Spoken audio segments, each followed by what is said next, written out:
భూముల్లో సుప్రీంకోర్టు నియమించిన కమిటీ పరిశీలన ప్రారంభమైంది. పార్టీల నుంచి అధికార వర్గాల నుంచి నివేదికలు కూడా సేకరించింది.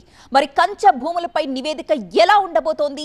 కంచె భూములు రక్షిత అటవీ ప్రాంతంలో ఉన్నట్టు తేలితే కనుక ప్రభుత్వం తీసుకునే నెక్స్ట్ స్టెప్ ఏ విధంగా ఉంటుంది? హైదరాబాద్ లో సెంట్రల్ ఎంపవర్డ్ కమిటీ సిఈసి కంచకచ్చబోలి భూముల్లో పరిశీలన చేపట్టింది.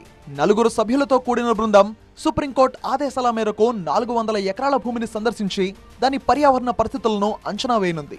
సిద్ధాంత్ దాస్ నేతృత్వంలో సిపి గోయల్, సునీల్ లిమయే, జేఆర్ భట్ సభ్యులతో కూడిన కమిటీ గురువారం మధ్యాహ్నం 2 గంటలకు ప్రభుత్వ ఉన్నతాధికారులతో సమావేశం కూడా అయింది. అయితే ఈ సమావేశంలో ముఖ్య కార్యదర్శి ఏ శాంతికుమారితో పాటు సీనియర్ అధికారులు కూడా పాల్గొన్నారు. కంచగచ్చబౌలి భూములపై వివాదం ఇప్పుడు దేశవ్యాప్తంగా వివాదాస్పదమైంది. అయితే ఇది పెద్ద రచ్చకు చర్చకు తెరలేపింది.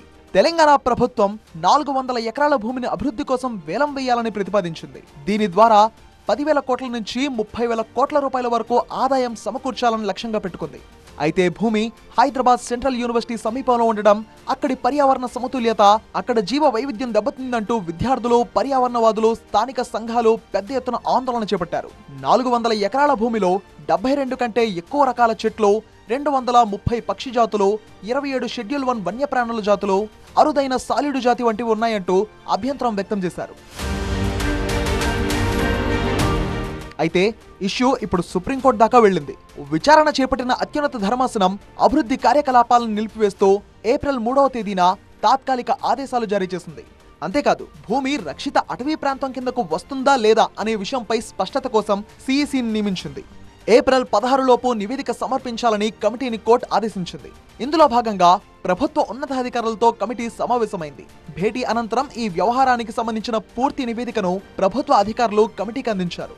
మరోవైపు మాజీ మంత్రి ఎమ్మెల్యే హరీష్ రావు నేతృత్వంలోని బృందం సైతం గచ్చిబౌలి భూముల వ్యవహారంపై కమిటీకి నివేదిక ఇచ్చింది. ఇందుకు సంబంధించిన పూర్తి వివరాలను కమిటీ సుప్రీంకోర్టుకు అందజేయనుంది. సెంట్రల్ కమిటీ గచ్చిబౌలి భూమి అటవీ లక్షణాలు కలిగి ఉందా, ఇక్కడి వృక్ష సంపద, వన్యప్రాణుల ఉనికి ఆధారంగా దీనిని డీమ్డ్ ఫారెస్ట్ గా వర్గీకరించవచ్చా లేదా అన్న విషయంపై అధ్యయనం చేయనుంది. ఒకవేళ డీమ్డ్ ఫారెస్ట్ కిందకు వస్తే ఫారెస్ట్ యాక్ట్ 1980 కిందకు వస్తుంది. దీనికి కేంద్రం పర్యావరణ మంత్రిత్వ శాఖ అనుమతి అవసరం. అలాగే చెట్ల నరికివేతకు ముందు అటవీ శాఖ, స్థానిక చట్టాల నుంచి అవసరమైన అనుమతులు పొందారా అన్న విషయాలపైన కమిటీ ఆరా తీయనుంది. మొత్తానికి కంచగచ్చబౌలి భూముల భవిష్యత్తుకు ఇప్పుడు కమిటీ ఇచ్చే నివేదికే కీలకం కానుంది. ఒకవైపు పర్యావరణ సంరక్షణ, మరోవైపు ఆర్థిక అభివృద్ధి మధ్య సమతుల్యత సాధించాల్సిన అవసరం ఉంది. ఈ నివేదిక సుప్రీంకోర్టు తీర్పును ప్రభావితం చేయడమే కాకుండా తెలంగాణలో పట్టణ పర్యావరణ విధానాలకు కొత్తగా దిశానిర్దేశం చేయవచ్చు. అందుకే ఇప్పుడు ఈ సిఈసి నిర్ణయంపై అటు హెచ్సియు స్టూడెంట్స్, పర్యావరణవేత్తలు చాలా ఉత్కంఠగా ఎదురుచూస్తున్నారు.